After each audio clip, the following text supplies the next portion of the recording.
પ્રકરણ 13 ઈસવીસન 1919 થી 1939 વચ્ચેનું વિશ્વ. વર્સેલ્સની સંધિ ઈસવીસન 1919 દ્વારા પ્રથમ વિશ્વયુદ્ધનો અંત આવ્યો.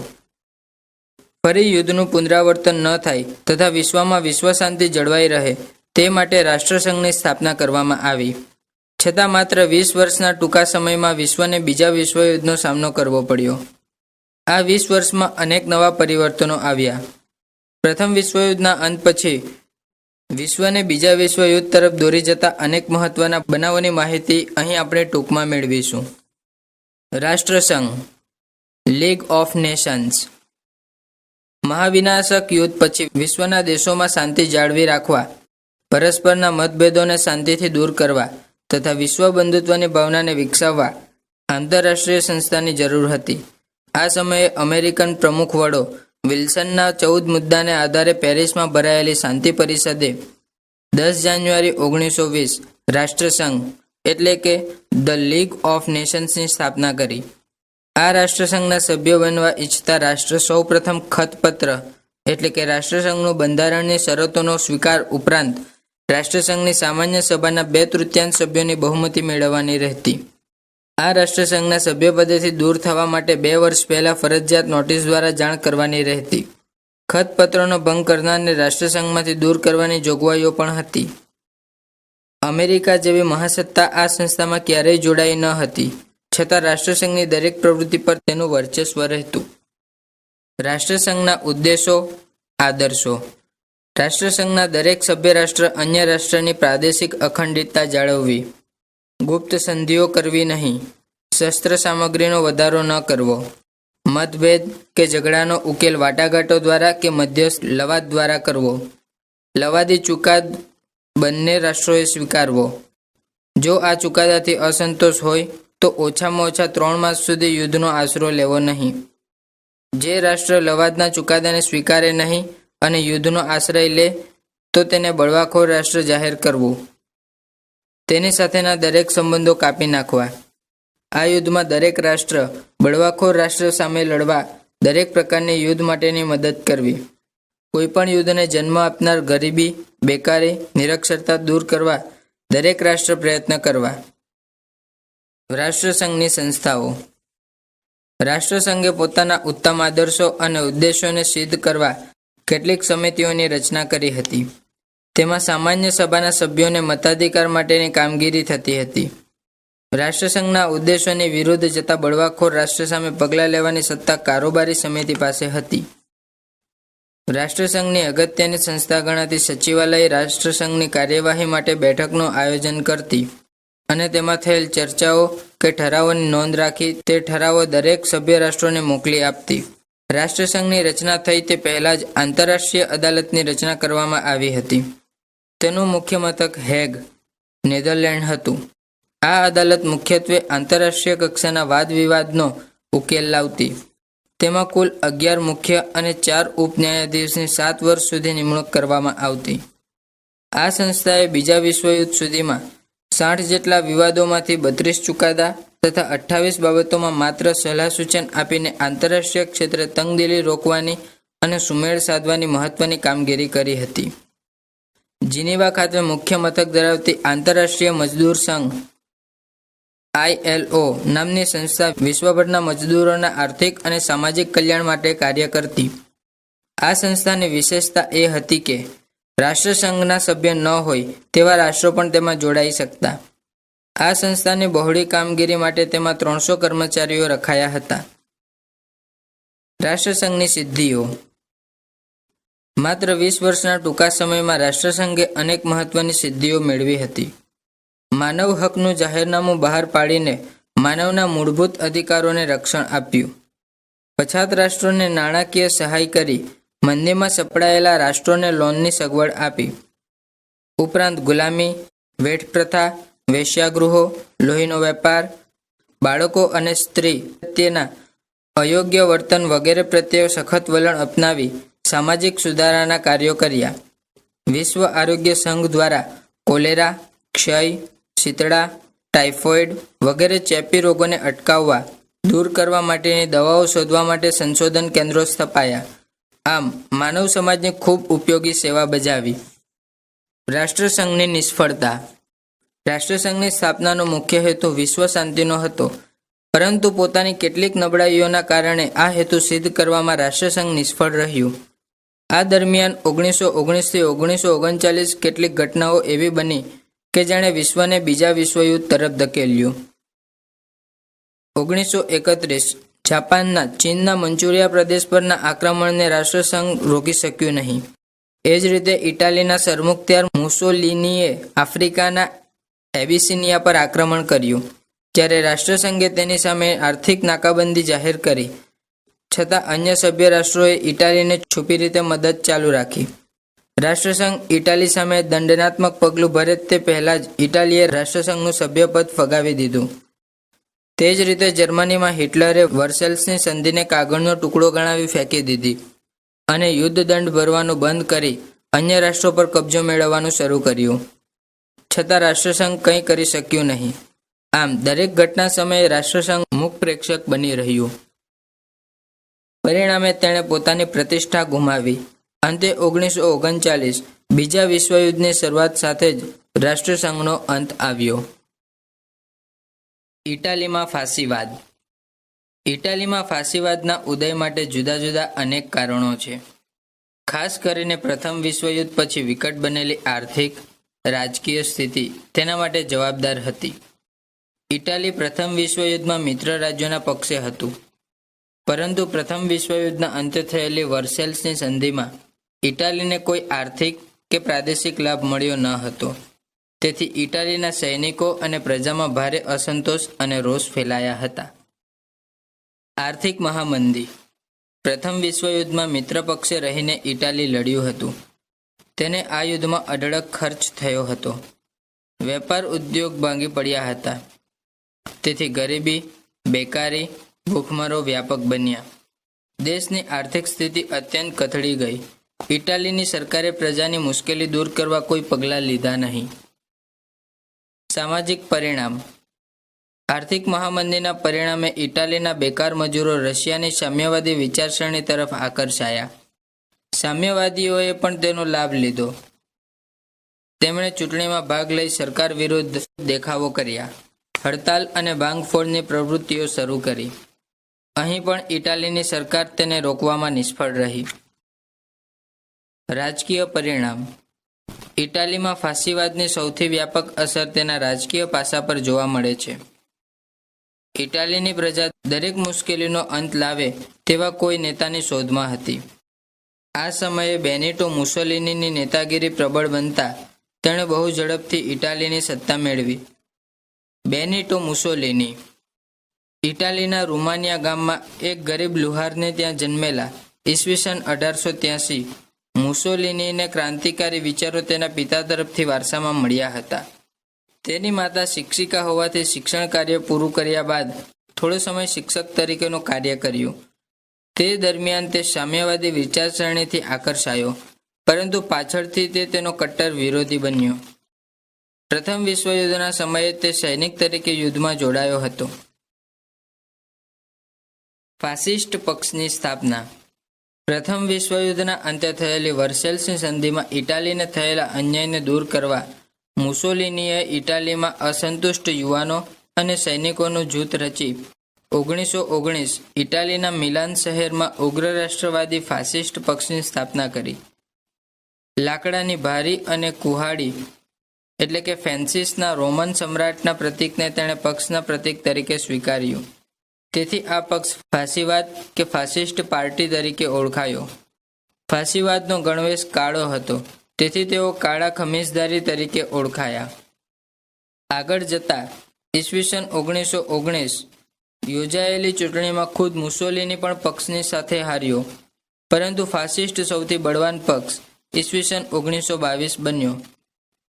આ સમયે સામ્યવાદીઓએ પાડેલી હડતાલને રોકવામાં સરકાર નિષ્ફળ ગઈ. તેથી મુસોલિનીએ કહ્યું, હડતાલને કાબૂમાં રાખો કે સત્તાના સૂત્રો સોંપી દો. મુસોલિનીએ સૈનિકો સાથે રોમ તરફ કૂચ કરી. સમય જાળવીને સમ્રાટ ઇમેન્યુએલ ત્રીજાએ મુસોલિનીને સરકાર રચવાનું કહ્યું. છેવટે 30 ઓક્ટોબર 1922 મુસોલિનીએ ઇટાલીમાં પોતાના પક્ષની સ્થાપના કરી સત્તા સંભાળી. વ્યક્તિ રાજ્ય માટે છે, રાજ્યની બહાર વ્યક્તિનું સ્વાતંત્ર્ય નથી, તેવું માનતો મુસોલિની રાજ્યને મહત્વ આપતો હતો. લોકશાહી અને વ્યક્તિ સ્વાતંત્ર્યનો તે કટ્ટર વિરોધી હતો. સરમુખત્યાર શાસનનો હિમાયતી છતાં સામ્યવાદનો વિરોધી હતો. ઉગ્ર ફાસીવાદની વિચારસરણી ધરાવતા મુસોલિનીએ બહુ જ થોડા સમયમાં ઇટાલીની કાયાપલટ કરવાનું શરૂ કર્યું. રાજ્યની દરેક સંસ્થાઓને ફાસીવાદના સિદ્ધાંત પ્રમાણે જ કામ કરવાની ફરજ પાડી. તેની નવી આર્થિક નીતિને પરિણામે ઉત્પાદન વધ્યું. રાષ્ટ્રનો આર્થિક વિકાસ ઝડપી બન્યો. બેકારી, નિરક્ષરતા દૂર કરવા ખાસ ઝુંબેશ શરૂ કરવામાં આવી. તેથી ઇટાલી 1935માં માત્ર 2% લોકો જ નિરક્ષર રહ્યા હતા. લશ્કરી તાકાત વધારવા લશ્કરી ભરતી ફરજિયાત બનાવી. નૌકા કાફલામાં વધારો કર્યો.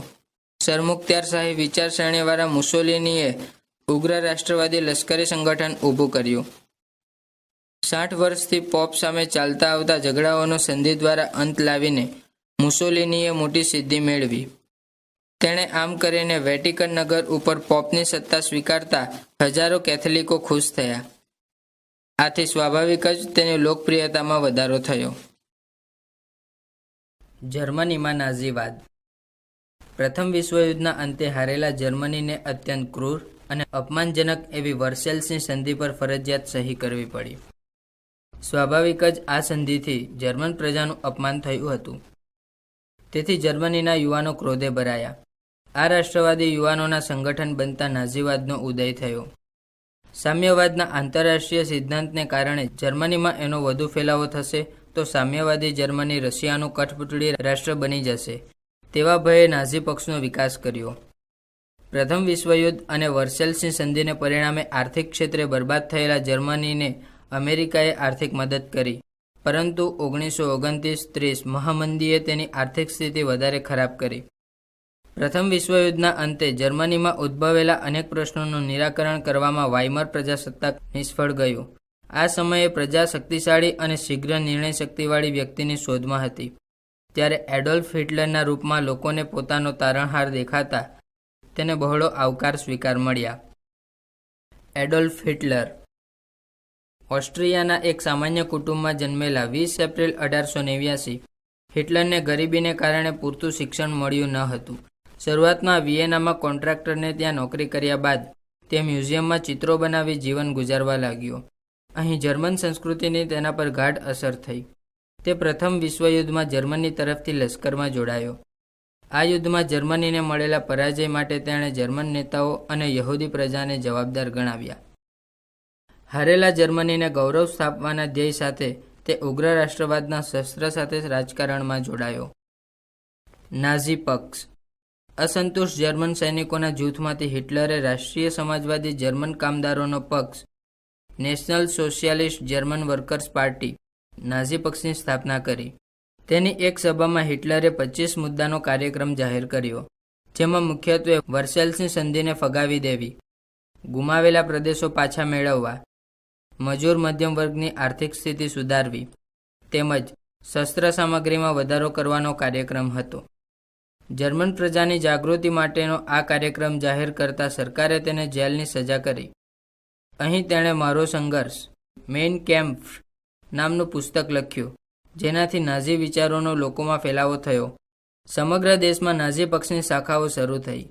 ભૂરા રંગનો લશ્કરી પોશાક અને ખભા પર લાલ રંગની પટ્ટી સાથે ઊંધો સ્વસ્તિકનું ચિહ્ન એટલે કે આર્યત્વનું પ્રતીક તે રાખતા. નાઝીના અંગરક્ષકો કાળો પોશાક પહેરતા અને તેના પર ખોપરીનું ચિહ્ન રાખતા. આ અંગરક્ષકો નાઝી વિરોધીઓને ખતમ કરવા હંમેશા તત્પર રહેતા. સરમુખત્યાર હિટલર. હિટલરે જર્મનીને આર્થિક મહામંદીમાંથી બહાર લાવવા માટે પ્રયત્ન કર્યા. તેણે દરેક વ્યક્તિને કામ અને રોટી આપવાનું વચન આપ્યું. સામાન્ય ચૂંટણીમાં ઈસવીસન 1930 અને 1932 નાઝી પક્ષ દેશમાં બળવાન પક્ષ તરીકે ઉભરી આવ્યો. બીજા વર્ષે હિટલર વડાપ્રધાન બન્યો. આ અરસામાં 1934 રાષ્ટ્રપતિ હિન્ડેલબર્ગનું અવસાન થતાં ચૂંટણી કરવાને બદલે હિટલરે પોતે જ રાષ્ટ્રપતિ પદ સંભાળ્યું. આ ઘટનાની સાથે જ જર્મનીમાં પ્રજાસત્તાક શાસનનો અંત આવ્યો અને એક વ્યક્તિના સરમુખત્યારશાહી શાસનની શરૂઆત થઈ. સર્વોપરી, સર્વગ્રાહી અને સર્વસત્તાધીશ રાષ્ટ્રમાં માનતા હિટલરે એક પક્ષ, એક પ્રજા અને એક નેતાનો આદર્શ અપનાવ્યો. નાઝી પક્ષમાં અમાપ, સંપૂર્ણ અને સર્વોપરી સત્તાનો પ્રતીક ફ્યુહર કહેવાતો, તેની આજ્ઞા અને આદેશ સર્વોપરી ગણાતા. સમગ્ર વિશ્વમાં માત્ર જર્મન પ્રજા જ આર્ય પ્રજા છે તેવી માન્યતા ધરાવતા હિટલરે આ પાઠ્યપુસ્તકમાં હિટલર અમારો નેતા છે અને અમે તેને ચાહીએ છીએ તેવું જણાવ્યું. પ્રથમ વિશ્વયુદ્ધમાં હારનું કારણ યહૂદીઓને માનનાર હિટલરે 60 લાખ યહૂદીઓને ગેસ ચેમ્બરમાં ગુંગળાવી તેની હત્યા કરી. હિટલરે જ્યાં જ્યાં જર્મન ત્યાં ત્યાં જર્મનીનું અત્યંત સંકીર્ણ રાષ્ટ્રવાદી સૂત્ર અપનાવી બીજા વિશ્વયુદ્ધ માટેના બીજ રોપ્યા. હિટલરે નાઝી પક્ષ દ્વારા ટૂંક સમયમાં જ મજબૂત જર્મન સંગઠન બનાવી તેને સન્માન અપાવ્યું. યહૂદી પ્રજાનો વિરોધ અને જર્મન પ્રજાની તરફેણ તેમજ નવી આર્થિક નીતિથી તેણે જર્મનીને સમૃદ્ધ બનાવ્યું. બેકારી દૂર કરવાના પ્રયત્નો કર્યા. સિંચાઈ, રેલવે, જાહેર મકાનોનું બાંધકામ કરાવ્યું. યુદ્ધ સામગ્રીનું ઉત્પાદન શરૂ કર્યું. વિશ્વમાં જર્મન પ્રજાને સર્વોપરી ગણાવી પ્રજામાં જુસ્સો વધાર્યો, જેણે આગળ જતા ઉગ્ર રાષ્ટ્રવાદનું ધીમું ઝેર લોકમાનસમાં નાખ્યું, જેણે બીજા વિશ્વયુદ્ધને જન્મ આપવામાં મહત્વની ભૂમિકા ભજવી. ન્યૂ ડીલ પોલિસી અને વિશ્વમાં અમેરિકાનું વધતું જતું મહત્વ. મહામંદીની 1929-30 અસર હેઠળ અમેરિકા પોતાને બચાવી શક્યું ન હતું. આ સમયે અમેરિકાને આ મહામંદીમાંથી ઉગારવા માટે અમેરિકન રાષ્ટ્રપતિ ફ્રેન્કલિન ડી રૂઝવેલ્ટે ઉત્તમ આદર્શો સાથેનો નવીનીકરણનો કાર્યક્રમ અમેરિકામાં અમલમાં મૂક્યો, જે ન્યૂ ડીલ તરીકે ઓળખાય છે. આ ન્યૂ ડીલના ઉદ્દેશ રિલીફ, રિકવરી અને રિફોર્મ હતા, જેનાથી લોકોમાં આત્મવિશ્વાસ, લોકશાહીના મૂલ્યની જાળવણી અને રાષ્ટ્રની કુદરતી સંપત્તિની જાળવણી કરવાના મૂલ્યો વિકસે તેવી અપેક્ષા હતી. એફ ડી રૂઝવેલ્ટે આ નીતિ ટૂંકા ગાળા અને લાંબા ગાળાની એમ 2 ચરણમાં મૂકી. આ ન્યૂ ડીલ નીતિ પ્રમાણે ઉદ્યોગ, કૃષિ, શ્રમ, ન્યાય, વેપાર, રોજગાર, કુદરતી સંપત્તિ તેમજ સામાજિક સુરક્ષા વગેરે માટેના પગલાં ભરવામાં આવ્યા, જેમાં પર્યાવરણ જાળવણી સાથે કુદરતી સંપત્તિના ઉપયોગનું આયોજન હતું. આ ન્યૂ ડીલ નીતિમાં એફ ડી રૂઝવેલ્ટની કર્મઠતા, નિષ્ઠા અને સૂઝબૂઝ સાથે રાષ્ટ્રહિત માટેની તેની સમર્પણની ભાવનાનો પરિચય થાય છે. ઇંગ્લેન્ડ અને ફ્રાન્સમાં આવેલા પરિવર્તનો. આ સમય દરમિયાન ઇંગ્લેન્ડના સામ્રાજ્યસમા દેશોમાં રાષ્ટ્રીય આંદોલન થતાં અંકુશ ઢીલો પડ્યો. ઇંગ્લેન્ડમાં સર્વપક્ષીય સરકારની રચના કરવામાં આવી. સરકારે અસાધારણ સત્તાનો ઉપયોગ કરી રાષ્ટ્રને આર્થિક મહામંદીમાંથી બચાવવાના પ્રયત્નો કર્યા. સ્વાયત્ત સંસ્થાઓનું સાર્વભૌમત્વ સ્વીકારાયું. સામૂહિક સુરક્ષા માટેના રાષ્ટ્રસંઘ દ્વારા કરવામાં આવેલા પ્રયાસોને પોતાના હિતને ધ્યાનમાં રાખી ટેકો આપ્યો. ટૂંકમાં આ સમયની ઇંગ્લેન્ડની વિદેશ નીતિ વ્યવહારુ અને સમતોલ હતી. યુરોપના તત્કાલીન રાજ્યોમાં ફ્રાન્સ કદાચ સૌથી વધારે શક્તિશાળી અને પ્રતિષ્ઠા સંપન્ન રાષ્ટ્ર હોવા છતાં તેને જર્મનીનો સૌથી મોટો ભય હતો. તેથી તેણે રાષ્ટ્રસંઘ પાસે પોતાનું લશ્કર રાખવાની પરવાનગી માંગી, તેમજ ઇંગ્લેન્ડ અને અમેરિકા સાથે ત્રિપક્ષીય કરાર દ્વારા પ્રાદેશિક અખંડિતતા અને યુદ્ધ સમયે લશ્કરી મદદની બાંહેધરી મેળવી. બેલ્જિયમ, પોલેન્ડ અને ઝેકોસ્લોવાકિયા સાથે પરસ્પર મિત્રતા, સંરક્ષણ અને લશ્કરી સહાયની સંધિ કરી. તેમને આર્થિક મદદ કરી ફ્રાન્સે પોતાના સંઘો વધારે મજબૂત અને સલામત બનાવ્યા. આર્થિક મંદીના કારણે ગરીબી, બેકારી જેવા પ્રશ્નોને હલ કરવામાં નિષ્ફળ જતા સરકારની પ્રતિષ્ઠાનું વારંવાર પતન થવા લાગ્યું, જેને કારણે રાજકીય અસ્થિરતામાં વધારો થયો. ટૂંકમાં કોઈપણ પ્રકારે પોતાની રાષ્ટ્રીય સલામતી જાળવવી એ 2 વિશ્વયુદ્ધ દરમિયાનના સમયની ઇંગ્લેન્ડ અને ફ્રાન્સની બધી જ પ્રવૃત્તિઓ અને વિદેશ નીતિનું મુખ્ય લક્ષ્ય હતું. યુએસએસઆર, રશિયાનો ઉદય. સ્ટાલિનના નેતૃત્વ નીચે 1929થી 39 પંચવર્ષીય યોજનાઓથી બહુ જ થોડા સમયમાં સોવિયત સંઘે અભૂતપૂર્વ આર્થિક વિકાસ સાધ્યો. 1936 સોવિયત રશિયાનું નવું બંધારણ અમલમાં આવતા સોવિયત સંઘમાં સોવિયત સામ્યવાદી પ્રજાસત્તાક સંઘ યુએસએસઆરનું રાજ્ય અસ્તિત્વમાં આવ્યું. આ બંધારણ પ્રમાણે દરેકને સમાન અધિકાર અપાયા. કામદારોની સમિતિને કારખાનાનું સંચાલન સોંપાયું. અનેક સામાજિક અને શૈક્ષણિક સુધારાઓ કરી રશિયાનો સર્વાંગી વિકાસનો પ્રયાસ કરવામાં આવ્યો. આમ છતાં સામ્યવાદી પક્ષ અને તેનો વડો રાષ્ટ્રમાં સર્વોપરી હતા. તેથી લોકોના રાજકીય અધિકાર પર વ્યાપક કાપ આવ્યો. આફ્રિકા અને લેટિન અમેરિકામાં આવેલા પરિવર્તનો 1919 થી 1939. પ્રથમ વિશ્વયુદ્ધના અંતે આફ્રિકામાં સ્વતંત્રતાની ચળવળ માટેની લોકજાગૃતિ આવી. પ્રથમ વિશ્વયુદ્ધના અંતે પોતાને સ્વતંત્રતા મળશે એવી આશાએ આફ્રિકન દેશોએ મિત્ર રાષ્ટ્રોને યુદ્ધમાં સહકાર આપ્યો હતો. પરંતુ ઇંગ્લેન્ડ અને ફ્રાન્સની સંસ્થાનો પ્રત્યેની નીતિમાં પરિવર્તન આવ્યું નહીં. તેથી આફ્રિકામાં રાષ્ટ્રીય જાગૃતિની શરૂઆત આ સમયે થઈ, જેમાં વિવિધ સંગઠનો રચાયા. આવા સંજોગોમાં 1912 આફ્રિકામાં રાષ્ટ્રીય કોંગ્રેસની સ્થાપના થઈ. તેણે પોતાના રાષ્ટ્રની ગુલામી ભોગવી રહેલી પ્રજાને પોતાના અધિકારો માટે જાગૃત કર્યા. આફ્રિકાના સંસ્થાનોની પ્રજા સ્વતંત્રતા, લોકશાહી અને રાષ્ટ્રવાદના રંગે રંગાઈ. પરિણામે પોતાના સામ્રાજ્યવાદી માલિકો સામે માથું ઊંચું કરવાનું શરૂ કર્યું. અમેરિકાની દક્ષિણે આવેલા 24 સંસ્થાનો લેટિન અમેરિકાના નામે ઓળખાતા. અહીં વસતી પ્રજા લેટિન કુળની હતી અને તેની ભાષા પણ લેટિન હતી. અમેરિકાની જેમ અહીંના સંસ્થાનોને પણ સ્વતંત્રતા માટે લાંબો સંઘર્ષ કરવો પડ્યો હતો. અહીંના પડોશી રાષ્ટ્રો અમેરિકા અને કેનેડાએ લેટિન અમેરિકાની સમસ્યાઓને જાણવાનો પ્રયત્ન ન કર્યો, પણ પોતાનો વિકાસ ચાલુ રાખ્યો. આ સમયે લેટિન અમેરિકાએ સ્વતંત્રતા બાદ અમેરિકાનું અનુકરણ કર્યું નહીં, પરંતુ સ્વતંત્ર રીતે પોતાના વિકાસના પ્રયત્ન કર્યા, જેથી આ રાષ્ટ્રોમાં આંતરકલહ, સરમુખત્યારશાહી તેમજ લશ્કરી વિદ્રોહ શરૂ થયા. આ સ્થિતિમાં બ્રાઝિલ, ચીલી અને આર્જેન્ટાઇનાના 3 રાષ્ટ્રોમાં રાજકીય સ્થિરતાની અને લોકશાહી શાસનની આશા હતી, પરંતુ તેમાં લેટિન અમેરિકાના જ અન્ય રાજ્યોનો સમાવેશ થતો ગયો. આ સમયે આર્જેન્ટિના અને બ્રાઝિલમાં સરમુખત્યારશાહી શાસન સ્થપાયું. મેક્સિકોમાં પણ એકપક્ષીય વ્યવસ્થાવાળું લોકશાહી શાસન સ્થપાયું. લેટિન અમેરિકામાં સૌથી મહત્વનો પ્રજાતંત્રનો દરજ્જો ઉરુગ્વેને મળ્યો. એશિયામાં રાષ્ટ્રવાદી આંદોલનો.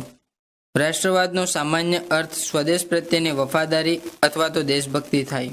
આ સમયે 1919 થી 1939 એશિયાના કેટલાક દેશો પર યુરોપીય રાષ્ટ્રો ફ્રાન્સ અને ઇંગ્લેન્ડની સત્તા હતી. આ સમયે એશિયામાં રાષ્ટ્રીય આંદોલનો થયા. તેની પ્રેરણા પણ યુરોપમાંથી મળેલી, કારણ કે વ્યક્તિ સ્વાતંત્ર્ય, ઉદારતા, રાષ્ટ્રીય એકતા, સ્વતંત્રતા, લોકશાહી, સમાજવાદ, બંધારણીય સરકાર જેવા સ્વાધીનતાના વિચારો એશિયન રાષ્ટ્રવાદી નેતાઓ જેવા કે ચીનના ડૉક્ટર સુનિયાત સેન, ભારતના મહાત્મા ગાંધી, નહેરુ, ઝીણા, વિયેટનામના હો ચી મિન, ફિલિપાઇન્સના ક્વિઝોને યુરોપની કેળવણીમાંથી મેળવ્યા હતા. એ જ રીતે સામ્રાજ્યવાદી દેશો દ્વારા આર્થિક શોષણ, જાતિભેદ, રંગભેદ, વાહન વ્યવહાર અને સંદેશા વ્યવહારના સાધનોનો વિકાસ વગેરે બાબતોએ એશિયન પ્રજામાં યુરોપીય સત્તાના વિરોધમાં રાષ્ટ્રવાદી આંદોલન માટે પૂર્વ ભૂમિકા તૈયાર કરી. ભારતમાં આ સમયે ગાંધીજીના નેતૃત્વ નીચે રાષ્ટ્રીય આંદોલનોની શરૂઆત થઈ. રોલેટ એક્ટ, જલિયાવાલા બાગ હત્યાકાંડ, ચૌરી ચોરાનો બનાવ વગેરે સામે અહિંસક આંદોલનો શરૂ થયા. અહીં અસહકાર આંદોલન સાથે કેટલીક રચનાત્મક અને ક્રાંતિકારી પ્રવૃત્તિઓ દ્વારા આંશિક સ્વરાજ્યની માંગથી પૂર્ણ સ્વરાજની માંગ સુધીના રાષ્ટ્રીય આંદોલનોનું સ્વરૂપ વ્યાપક બન્યું. સિન્હાઈ 1911 નામની સફળ ક્રાંતિએ ચીનમાં પ્રજાસત્તાકની સ્થાપના કરી. અહીં લાંબા સમય સુધી સામ્યવાદીઓ પોતાની સત્તા સ્થાપી શક્યા નહીં, પરંતુ ઘણા લાંબા સમયના સંઘર્ષના અંતે અહીં સામ્યવાદી સરકારની રચના થઈ. ભારતના પડોશી રાષ્ટ્રો અફઘાનિસ્તાને ઇંગ્લેન્ડ વિરુદ્ધ સશસ્ત્ર લડાઈ લડી સ્વતંત્રતા મેળવી. ઈરાનમાંથી રશિયાએ પોતાના સૈનિકો પાછા લઈ લીધા, તેથી ઈરાનમાં રહેલ ઇંગ્લેન્ડની સત્તા સામે સંઘર્ષ શરૂ થયા. અંતે 1950માં ઈરાને આઝાદી મેળવી. આમ એશિયામાં પ્રથમ વિશ્વયુદ્ધના અંતે ઇંગ્લેન્ડ અને ફ્રાન્સની રાજસત્તા સામે સ્વતંત્રતા મેળવવા રાષ્ટ્રીય આંદોલનો શરૂ થયા, જેના પરિણામે કેટલાક રાષ્ટ્રોએ પૂર્ણ સ્વતંત્રતા મેળવી તો કેટલાક રાષ્ટ્રોમાં આઝાદી માટેનો પાયો વધારે મજબૂત બન્યો. જાપાનમાં લશ્કરવાદ.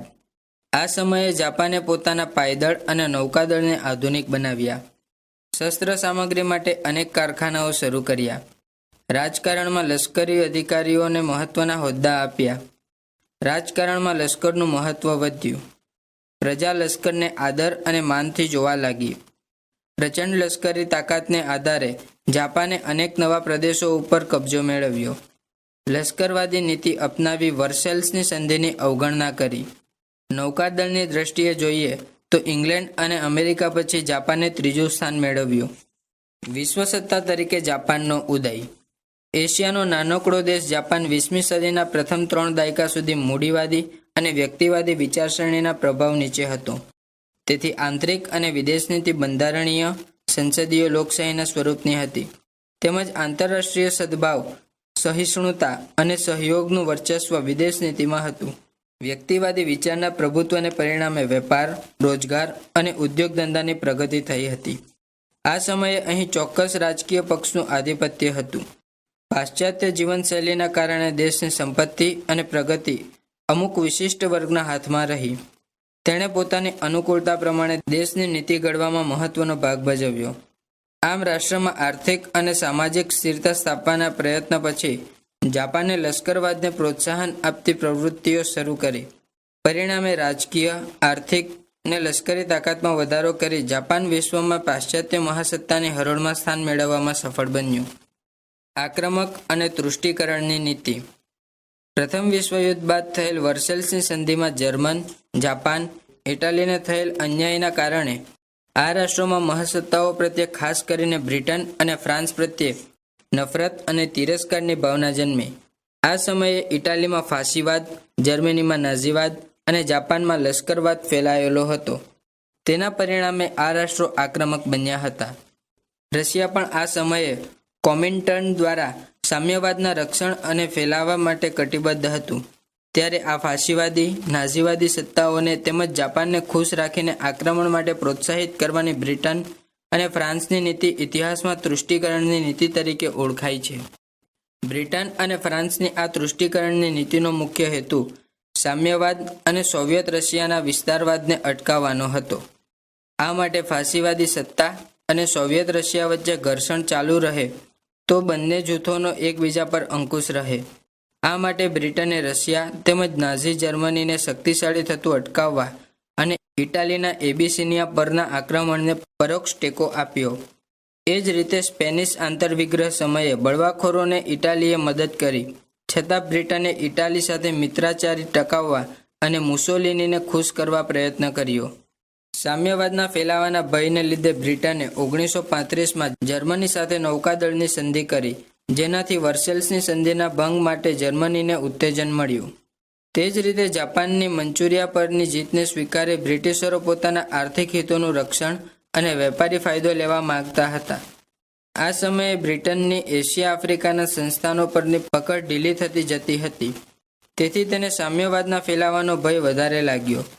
પરિણામે ફાશીવાદી સત્તાઓનો મૂળ હેતુ અને તેની વ્યૂહરચના સમજવામાં બ્રિટન તદ્દન નિષ્ફળ ગયું.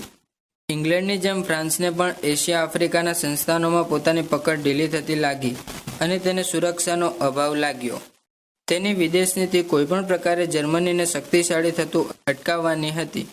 આ માટે તેણે સામૂહિક સુરક્ષાના ભોગે પણ ઇટાલીની મિત્રાચારી મેળવવાનો પ્રયાસ કર્યો. ટૂંકમાં, સામ્યવાદના ફેલાવાના ભયને લીધે લોકશાહી બ્રિટન અને ફ્રાન્સે ઇટાલી, જર્મની અને જાપાન તરફ તુષ્ટિકરણની નીતિ અપનાવી સત્તા સમતુલાને નષ્ટ કરી, જેનું પરિણામ બીજા વિશ્વયુદ્ધમાં પરિણમ્યું. ચીન ઉપર જાપાનનું આક્રમણ. ચીનમાં આવેલો ખનિજ સંપત્તિથી સમૃદ્ધ મંચુરિયાનો પ્રદેશ જાપાનને પોતાના ઔદ્યોગિક વિકાસ માટે અનુકૂળ હતો. તેથી સૌથી પહેલાં જાપાને દક્ષિણ મંચુરિયા રેલવે કંપનીની સ્થાપના કરી મંચુરિયામાં રેલવે નાખવાની તૈયારી કરી. આ પ્રદેશનો વધારે લાભ મેળવવા જાપાને 1931 મંચુરિયા પર આક્રમણ કરી તેનો સંપૂર્ણ કબજો મેળવ્યો. ત્યારબાદ ચીનના અન્ય પ્રદેશો મેળવવા આક્રમક પગલાં ભર્યા. ચીન દ્વારા રાષ્ટ્રસંઘમાં આ બાબતે ફરિયાદ થઈ, પરંતુ રાષ્ટ્રસંઘ જાપાન સામે કોઈ શિક્ષાત્મક પગલાં લઈ શક્યું નહીં. આગળ જતાં જાપાને મંચુરિયામાં મંચુકુઓ નામનું અલગ રાજ્ય બનાવી ત્યાં પૂતળા સરકારની સ્થાપના કરી. તે રાજ્ય કે સરકારને માન્યતા પણ આપી. એટલું જ નહીં, તેની સાથે અલગ સંધિ પણ કરી ત્યાં પોતાનું લશ્કર તથા રાજકીય અને આર્થિક સલાહકાર રાખવાની માંગણી કરી અને અન્ય સગવડો પણ મેળવી લીધી. ઇથોપિયા પર ઇટાલીનું આક્રમણ. પૂર્વ આફ્રિકામાં આવેલા ઇથોપિયા ઉપર ઇટાલીએ 1896માં આક્રમણ કરી પોતાનું વર્ચસ્વ સ્થાપવાનો પ્રયત્ન કર્યો, પરંતુ ત્યારે હબસી પ્રજાને કારણે ઇટાલી સફળ થઈ શક્યું નહીં. ત્યારબાદ 1928માં કાયમી મિત્રતા અને મધ્યસ્થતાની સંધિ કરી, છતાં ઇટાલી અહીં કંઈ છૂટ મેળવી શક્યું નહીં. ત્યારે જાપાન અને જર્મની પાસેથી પ્રેરણા મેળવી ઇટાલીએ બળના પ્રયોગ દ્વારા આક્રમણનો નિર્ણય કર્યો. એક ઇટાલિયન સૈનિકની ઓક્ટોબર 1935 હત્યાને નિમિત્ત બનાવી તેણે ઇથોપિયા પર આક્રમણ કર્યું. ત્યારે ઇથોપિયાના શાહ હેઇલે રાષ્ટ્રસંઘમાં ફરિયાદ કરી. રાષ્ટ્રસંઘે ઇટાલીને આક્રમણકાર જાહેર કર્યું, છતાં રાષ્ટ્રસંઘના કેટલાક દેશોએ ઇટાલીને આર્થિક મદદ શરૂ રાખી. છેવટે 1936 ઇટાલીના લશ્કરે ઇથોપિયા ઉપર ઝડપી આક્રમણ કર્યું. ત્યારે ઇથોપિયાના શાહે નાસીને ઇંગ્લેન્ડમાં આશરો લીધો. છેવટે ઇટાલીએ ઇથોપિયા પર સંપૂર્ણ કબજો મેળવીને તેને ઇટાલીના સામ્રાજ્યમાં ભેળવી દીધું અને ઇટાલીના વડાને ઇથોપિયાના સમ્રાટ તરીકે જાહેર કરવામાં આવ્યો. જાપાનમાં લશ્કરવાદ. આ સમયે જાપાને પોતાના પાયદળ અને નૌકાદળને આધુનિક બનાવ્યા. શસ્ત્ર સામગ્રી માટે અનેક કારખાનાઓ શરૂ કર્યા. રાજકારણમાં લશ્કરી અધિકારીઓને મહત્વના હોદ્દા આપ્યા. રાજકારણમાં લશ્કરનું મહત્વ વધ્યું. પ્રજા લશ્કરને આદર અને માનથી જોવા લાગી. પ્રચંડ લશ્કરી તાકાતને આધારે જાપાને અનેક નવા પ્રદેશો ઉપર કબજો મેળવ્યો. લશ્કરવાદી નીતિ અપનાવી વર્સેલ્સની સંધિની અવગણના કરી. નૌકાદળની દ્રષ્ટિએ જોઈએ તો ઇંગ્લેન્ડ અને અમેરિકા પછી જાપાને ત્રીજું સ્થાન મેળવ્યું. વિશ્વસત્તા તરીકે જાપાનનો ઉદય. એશિયાનો નાનકડો દેશ જાપાન 20મી સદીના પ્રથમ 3 દાયકા સુધી મૂડીવાદી અને વ્યક્તિવાદી વિચારસરણીના પ્રભાવ નીચે હતો. તેથી આંતરિક અને વિદેશ નીતિ બંધારણીય, સંસદીય લોકશાહીના સ્વરૂપની હતી, તેમજ આંતરરાષ્ટ્રીય સદભાવ, સહિષ્ણુતા અને સહયોગનું વર્ચસ્વ વિદેશ નીતિમાં હતું. વ્યક્તિવાદી વિચારના પ્રભુત્વને પરિણામે વેપાર, રોજગાર અને ઉદ્યોગ ધંધાની પ્રગતિ થઈ હતી. આ સમયે અહીં ચોક્કસ રાજકીય પક્ષનું આધિપત્ય હતું. પાશ્ચાત્ય જીવનશૈલીના કારણે દેશની સંપત્તિ અને પ્રગતિ અમુક વિશિષ્ટ વર્ગના હાથમાં રહી. તેણે પોતાની અનુકૂળતા પ્રમાણે દેશની નીતિ ઘડવામાં મહત્વનો ભાગ ભજવ્યો. આમ રાષ્ટ્રમાં આર્થિક અને સામાજિક સ્થિરતા સ્થાપવાના પ્રયત્ન પછી જાપાને લશ્કરવાદને પ્રોત્સાહન આપતી પ્રવૃત્તિઓ શરૂ કરી. પરિણામે રાજકીય, આર્થિક અને લશ્કરી તાકાતમાં વધારો કરી જાપાન વિશ્વમાં પાશ્ચાત્ય મહાસત્તાની હરોળમાં સ્થાન મેળવવામાં સફળ બન્યું. આક્રમક અને તૃષ્ટિકરણની નીતિ. પ્રથમ વિશ્વયુદ્ધ બાદ થયેલ વર્સેલ્સની સંધિમાં જર્મન, જાપાન, ઇટાલીને થયેલ અન્યાયના કારણે આ રાષ્ટ્રોમાં મહાસત્તાઓ પ્રત્યે, ખાસ કરીને બ્રિટન અને ફ્રાન્સ પ્રત્યે નફરત અને તિરસ્કારની ભાવના જન્મી. આ સમયે ઇટાલીમાં ફાસીવાદ, જર્મનીમાં નાઝીવાદ અને જાપાનમાં લશ્કરવાદ ફેલાયેલો હતો. તેના પરિણામે આ રાષ્ટ્રો આક્રમક બન્યા હતા. રશિયા પણ આ સમયે કોમિન્ટર્ન દ્વારા સામ્યવાદના રક્ષણ અને ફેલાવવા માટે કટિબદ્ધ હતું. ત્યારે આ ફાસીવાદી, નાઝીવાદી સત્તાઓને તેમજ જાપાનને ખુશ રાખીને આક્રમણ માટે પ્રોત્સાહિત કરવાની બ્રિટન અને ફ્રાન્સની નીતિ ઇતિહાસમાં તૃષ્ટિકરણની નીતિ તરીકે ઓળખાય છે. બ્રિટન અને ફ્રાન્સની આ તૃષ્ટિકરણની નીતિનો મુખ્ય હેતુ સામ્યવાદ અને સોવિયત રશિયાના વિસ્તારવાદને અટકાવવાનો હતો. આ માટે ફાસીવાદી સત્તા અને સોવિયત રશિયા વચ્ચે ઘર્ષણ ચાલુ રહે તો બંને જૂથોનો એકબીજા પર અંકુશ રહે. આ માટે બ્રિટને રશિયા તેમજ નાઝી જર્મનીને શક્તિશાળી થતું અટકાવવા અને ઇટાલીના એબિસિનિયા પરના આક્રમણને પરોક્ષ ટેકો આપ્યો. એ જ રીતે સ્પેનિશ આંતરવિગ્રહ સમયે બળવાખોરોને ઇટાલીએ મદદ કરી, છતાં બ્રિટને ઇટાલી સાથે મિત્રાચારી ટકાવવા અને મુસોલિનીને ખુશ કરવા પ્રયત્ન કર્યો. સામ્યવાદના ફેલાવાના ભયને લીધે બ્રિટને 1935માં જર્મની સાથે નૌકાદળની સંધિ કરી, જેનાથી વર્સેલ્સની સંધિના ભંગ માટે જર્મનીને ઉત્તેજન મળ્યું. તે જ રીતે જાપાનની મંચુરિયા પરની જીતને સ્વીકારી બ્રિટિશરો પોતાના આર્થિક હિતોનું રક્ષણ અને વેપારી ફાયદો લેવા માંગતા હતા. આ સમયે બ્રિટનની એશિયા આફ્રિકાના સંસ્થાનો પરની પકડ ઢીલી થતી જતી હતી. તેથી તેને સામ્યવાદના ફેલાવાનો ભય વધારે લાગ્યો. પરિણામે ફાસીવાદી સત્તાઓનો મૂળ હેતુ અને તેની વ્યૂહરચના સમજવામાં બ્રિટન તદ્દન નિષ્ફળ ગયું. ઇંગ્લેન્ડની જેમ ફ્રાન્સને પણ એશિયા આફ્રિકાના સંસ્થાનોમાં પોતાની પકડ ઢીલી થતી લાગી અને તેને સુરક્ષાનો અભાવ લાગ્યો. તેની વિદેશ નીતિ કોઈપણ પ્રકારે જર્મનીને શક્તિશાળી થતું અટકાવવાની હતી. આ માટે તેણે સામૂહિક સુરક્ષાના ભોગે પણ ઇટાલીની મિત્રાચારી મેળવવાનો પ્રયાસ કર્યો. ટૂંકમાં, સામ્યવાદના ફેલાવાના ભયને લીધે લોકશાહી બ્રિટન અને ફ્રાન્સે ઇટાલી, જર્મની અને જાપાન તરફ તુષ્ટિકરણની નીતિ અપનાવી સત્તા સમતુલાને નષ્ટ કરી, જેનું પરિણામ બીજા વિશ્વયુદ્ધમાં પરિણમ્યું.